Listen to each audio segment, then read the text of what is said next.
9 August 2024 সাল। মেয়েটা 15 ঘন্টা ডিউটি শেষে একটু বিশ্রাম নিতে গিয়েছিল। 15 ঘন্টা সারাদিনের ক্লান্তি শেষে বিশ্রাম নিতে গিয়ে তার চোখটা একটু লেগে যায়, কিন্তু কে জানতো সেই ঘুমই হবে তার জীবনের কাল ঘুম। সেই অভিশপ্ত রাতে যমদূতের মতো ধর্ষকরা এসে তাকে ধর্ষণ করে এবং তার প্রাণটাও নিয়ে নেয়। আর সামনেই আসছে 9 আগস্ট, আরও একটা 9 আগস্ট। মাঝখানে কেটে গিয়েছে পুরো একটা বছর, অথচ এখনো পর্যন্ত অভয়া বিচার পায়নি। আর সেই প্রতিবাদেই অভয়ার মা বাবা আগামী 9 আগস্ট একটি কর্মসূচির ডাক দিয়েছেন। কি সেই কর্মসূচি, কিভাবে সেখানে আপনিও যোগ দেবেন, জানতে হলে আপনাদের এই পুরো ভিডিওটা দেখতেই হবে। নমস্কার, আমি স্বাতী। মাধ্যম ইউটিউব চ্যানেলের নতুন একটি ভিডিওতে আপনাদের স্বাগত জানাই। গত বছর 9 আগস্ট বাংলার এক তরুণী চিকিৎসককে কর্তব্যরত অবস্থায় ধর্ষণ করে খুন করা হয়। তার মৃত্যুতে উত্তাল হয়ে ওঠে বাংলার মানুষ। তার মৃত্যুর কয়েক ঘন্টার মধ্যেই সঞ্জয় রায় নামে এক সিভিক ভলেন্টিয়ারকে গ্রেফতার করা হলেও এর পিছনে যে আরও বড় রাঘব বোয়াল রয়েছে, তারা কিন্তু এখনো মুক্ত সমাজে ঘুরে বেড়াচ্ছে। আর তাদের সাহায্য করছে আমাদেরই রাজ্যের শাসক দল। রাজ্যের শাসক দলের মধ্যেই লুকিয়ে থাকা অপরাধীদের বাঁচানোর জন্যই সেদিন রাস্তায় নেমেছিলেন মুখ্যমন্ত্রী মমতা বন্দ্যোপাধ্যায় এবং তার দলবল। রাস্তায় নেমে কি করেছিলেন তিনি? চলুন একটু পিছনে ফিরে যাওয়া যাক, মানে 1 বছর আগে আমরা ফিরে যাই। আরজি কর কলকাতার খুব পরিচিত একটি সরকারি হাসপাতাল, আর সেই হাসপাতালেই জরুরি বিভাগের 4 তলার সেমিনার রুম থেকে উদ্ধার হয় অভয়ার নিথর দেহ। প্রথমে ধর্ষণের বিষয়টি বেমালুম চেপে যায় হাসপাতাল কর্তৃপক্ষ। সঠিক সময় পোস্টমর্টেম না করিয়েই অভয়ার বাবা মাকে অন্ধকারে রেখে তড়িঘড়ি দেহটি পুড়িয়ে দেওয়ার চেষ্টা করা হয়। পরবর্তীতে ঘটনাস্থলে যান বিজেপি নেত্রী অগ্নিমিত্রা পাল এবং অন্যান্য বিজেপি কর্মীরা। মূলত তাদের প্রতিবাদেই পুরো বিষয়টি সামনে আসে। জানা যায় তৃণমূল পোষিত গুন্ডাদের অপরাধের কালো সত্যি। তারপর আমরা কি দেখলাম? একদিকে বাংলার মানুষ যখন প্রতিবাদে উত্তাল হয়ে উঠল, তখন রাজপথে নাটক করতে নামলেন মুখ্যমন্ত্রী মমতা বন্দ্যোপাধ্যায়। তিনি ধর্ষকদের ফাঁসির বদলে নির্যাতিতার ফাঁসি চেয়ে বসলেন। আছে সেই ফুটেজ আমাদের কাছে আছে, দেখাবো আপনাদের। নির্যাতিতার ফাঁসি হোক, নির্যাতিতার ফাঁসি হোক, নির্যাতিতার বিরুদ্ধে যে অত্যাচার করেছে তার ফাঁসি হোক। নির্যাতিতার না, সরি, এটা আমার মুখ দিয়ে ভুল বেরিয়েছে, এটা আমি উল্টো করছি। নির্যাতিতার মানে ধর্ষিতাদের ফাঁসি হোক। রাজ্যের আইন শৃঙ্খলা অবনতির কারণে পুলিশ মন্ত্রী মমতা বন্দ্যোপাধ্যায়ের বিরুদ্ধে পথে নেমে প্রতিবাদ করলেন মুখ্যমন্ত্রী মমতা বন্দ্যোপাধ্যায়। এ যেন মমতা বনাম মমতা দ্বন্দ্ব। অবাক লাগলেও এটা শুধুমাত্র পশ্চিমবঙ্গেই বোধহয় সম্ভব। তার পরপর আমরা কি দেখলাম?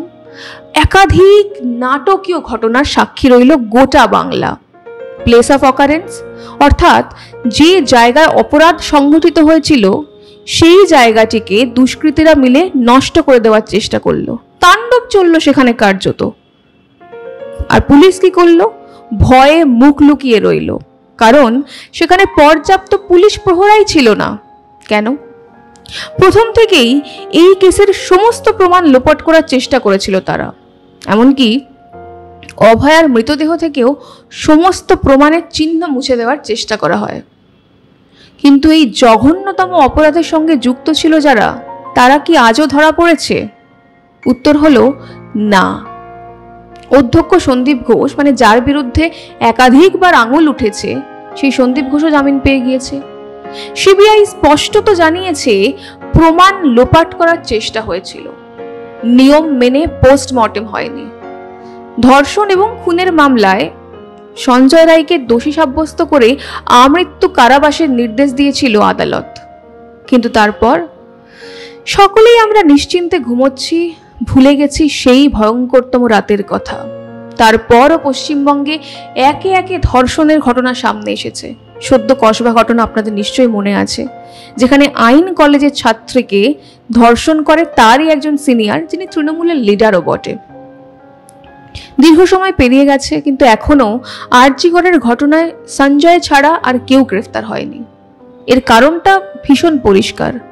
আসলে রাজ্য সরকার সমস্ত কিছু ধামাচাপা দিয়ে নিজেদের দলের অপরাধীদের বাঁচাতে চাইছে। গত বছর অভয়ার বিচারের দাবিতে, অভয়ার জন্য বিচারের দাবিতে জুনিয়র ডাক্তাররা দীর্ঘদিন অনশন করেছিল। অথচ আজ যখন অভয়ার বাবা মা নবান্ন অভিযানের ডাক দিয়েছে, তখন তারা এই মিছিলে যোগদান করবে না বলে জানিয়েছে। তাহলে কি শুধুমাত্র নিজেদের আখের গুছিয়ে নিতেই আন্দোলনমুখী ছিলেন জুনিয়র ডাক্তাররা? কোথায় গেলেন সেই মসিহা, কিঞ্জল, নন্দ বা অন্যান্য সব প্রতিবাদরত ডাক্তাররা? কাউকে আর খুঁজে পাওয়া যাচ্ছে না। বিচারের দাবিতে একা দপ্তরে দপ্তরে আইনের দরজায় কড়া নাড়ছেন অভয়ার বাবা মা। আসলে এই সমস্ত আন্দোলন, মিছিল, অনশন কি শুধুই লোক দেখানো ছিল? ঘটনা ধামাচাপা দেওয়ার জন্যই কি এত রকম নাটক করা হয়েছিল? প্রশ্ন কিন্তু থেকেই যাচ্ছে। যেটা বলছিলাম, এতগুলো দিন পেরিয়ে যাওয়ার পরেও একা একা দরজায় ঘুরছেন, বিভিন্ন দরজায় ঘুরে বেড়াচ্ছেন অভয়ার বাবা মা। প্রতিবাদ এবং বিচার পাওয়ার আশায় বুক বেঁধেছেন তার বাবা মা, এবং 9ই আগস্ট নবান্ন অভিযানের কর্মসূচির ডাক দিয়েছেন। অভয়ার বাবা মা তৃণমূল বাদে রাজ্যের প্রতিটি রাজনৈতিক দলের কাছে অনুরোধ করেছেন যাতে তারা, তাদের সদস্যরা এই মিছিলে যোগ দেন। বিজেপি রাজ্য সভাপতি শ্রমিক ভট্টাচার্য জানিয়েছেন, বিজেপির পক্ষ থেকে এই আন্দোলনে সম্পূর্ণ সহমত রয়েছে এবং সেখানে বিজেপির নেতাকর্মীরা উপস্থিত থাকবেন, কিন্তু কোনো পতাকার ব্যবহার করা হবে না।